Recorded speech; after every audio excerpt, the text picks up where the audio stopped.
Welcome to the State of Mind virtual speaker series. This series has been developed to provide education and support to youth, caregivers, and educators during this challenging time. This series is a collaboration between two local nonprofits, 1 in 5 and MindPeace, and various community mental health partners.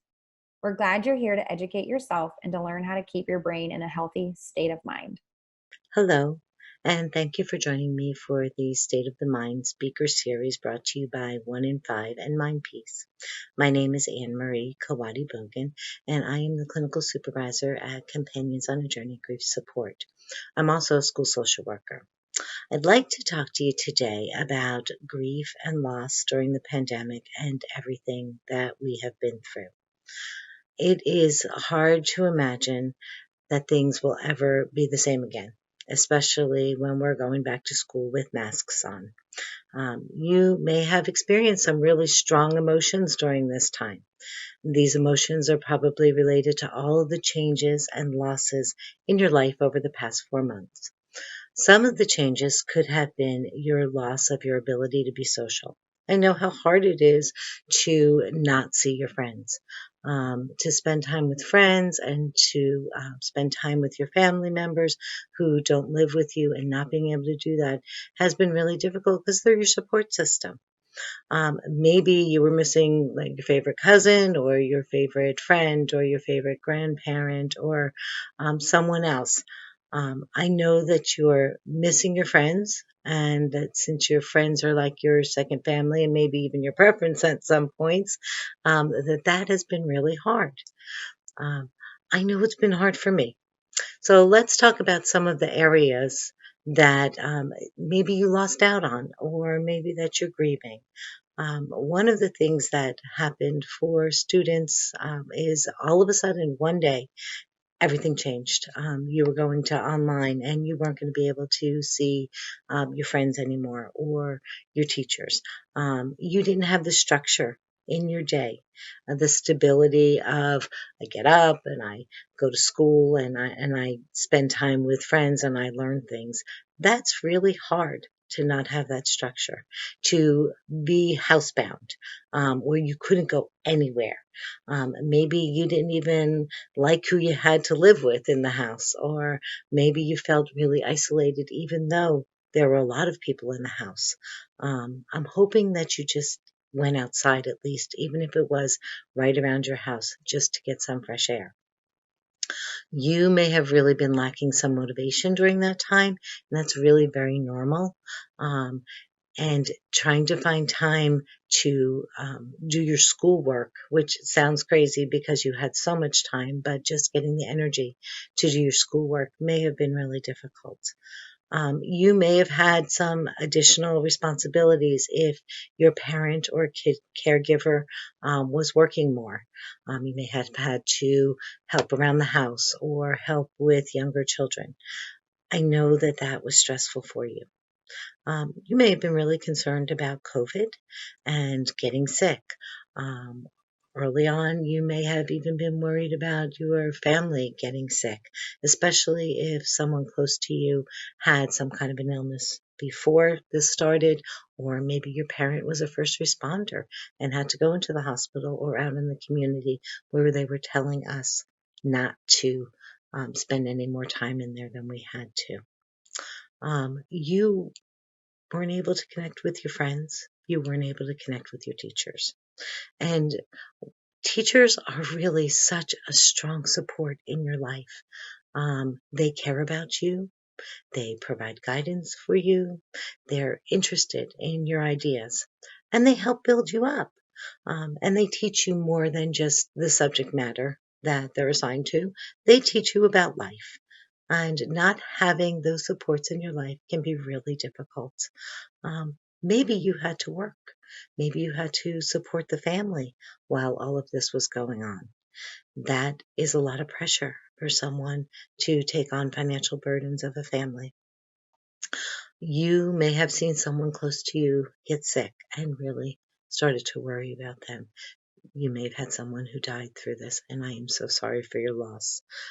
It's hard to lose someone. Hopefully, you had someone that you could talk to about your grief. I can tell you that Companions on a Journey is here to help you.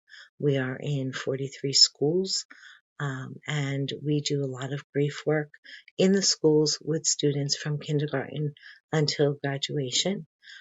We also have family and kid programming. It's the second and fourth Thursdays of the month. So if that's something you're struggling with, my number is on that website. You're absolutely encouraged to call me or just call us so that you can come in and join our group. So let's talk about school and how hard that was to navigate online learning when maybe you've never done that before. You had to learn how to work all the processes, to figure out the format. You didn't get the interventions and the time with your teachers that you're used to. That brings back a lot of stress and anxiety, maybe even depression at times, and that's all very normal. You may have experienced something that I didn't mention. You may have been worried about your GPA and college applications if you were a junior in high school. Maybe you didn't get to do your college visits just to see what it would be like. That's something that you can do now in the fall as schools start opening up. You may have lost your sports season, and you may even be worried that it may not come back again. And I guess that's really a wait see in terms of what's going to happen with the levels and where we are in our county. You may have experienced some depression, sadness, anxiety, anger, or some other emotion. And you may still be uncomfortable with everything that's going on in the world right now. It's a difficult world that we're in. There are a lot of issues going on, and we are feeling it. So, what you've experienced over the last 4 months is what we call grief due to loss. The loss is real. The pain is real, and it's hard to deal with because while we've gotten back to some sense of normal, it's still not normal.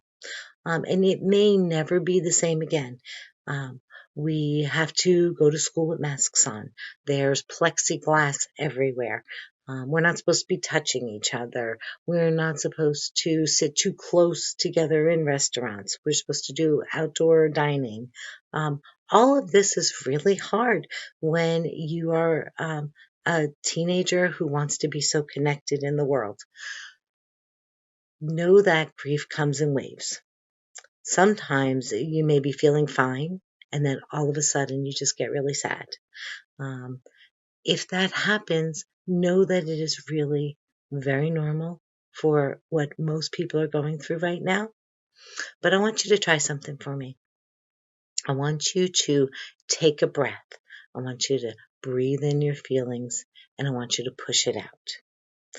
When you have an overwhelming feeling, and you don't acknowledge it and you push it down, it comes back.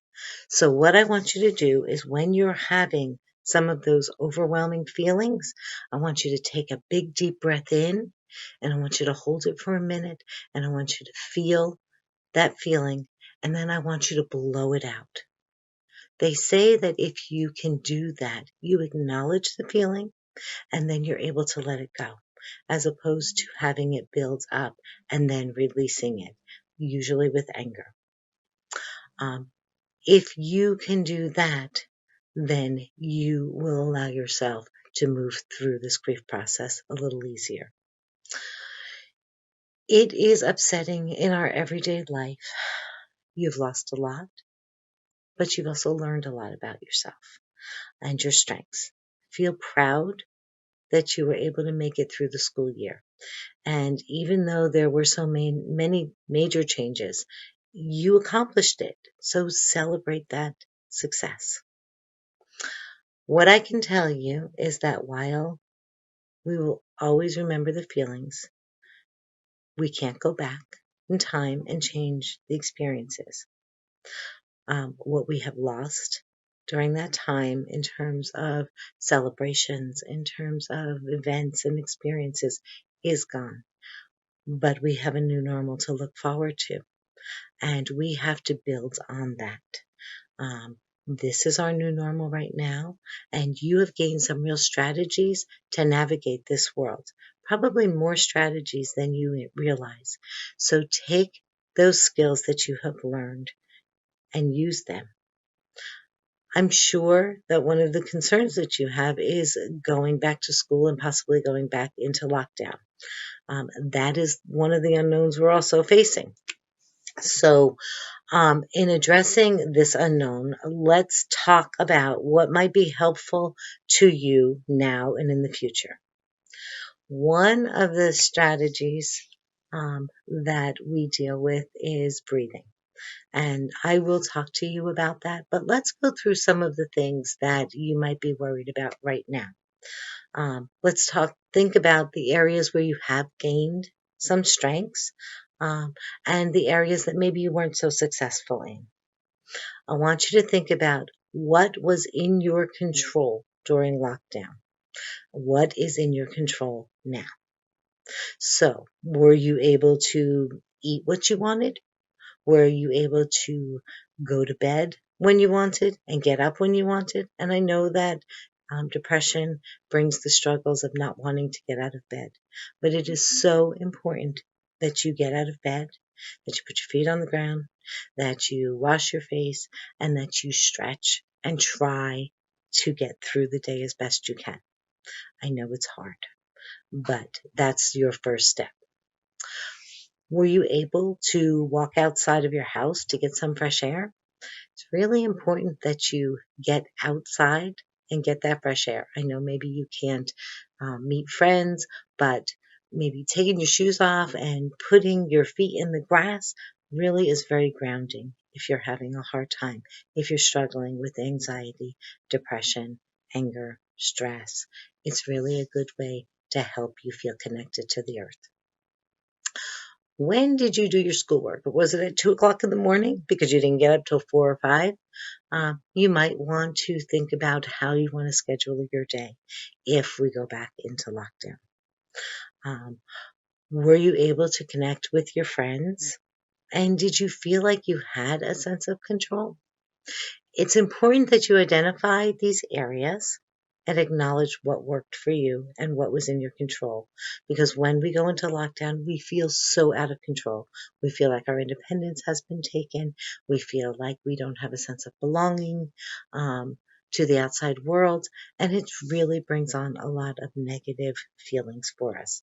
So I'm going to encourage you to think about that now ahead of time, just in case we go back into a period of time where we're not in school and able to socialize and be with our supports and our friends.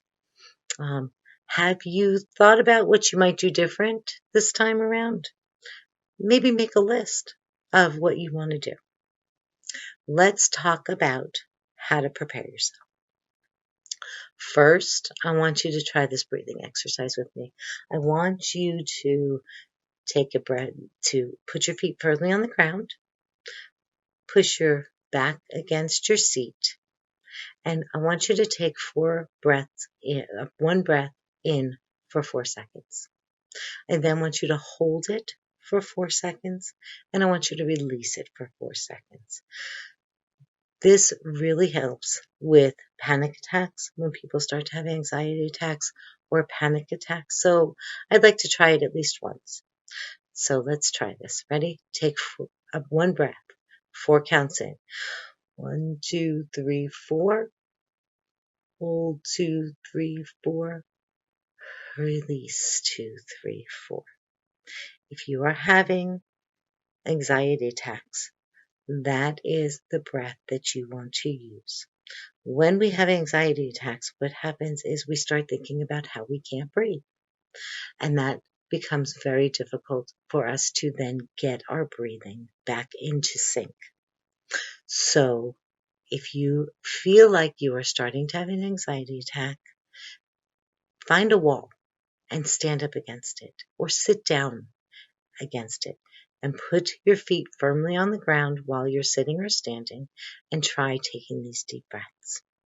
If you're finding that that doesn't work, I want you to start looking around the room, and I want you to identify 7 things, saying them out loud.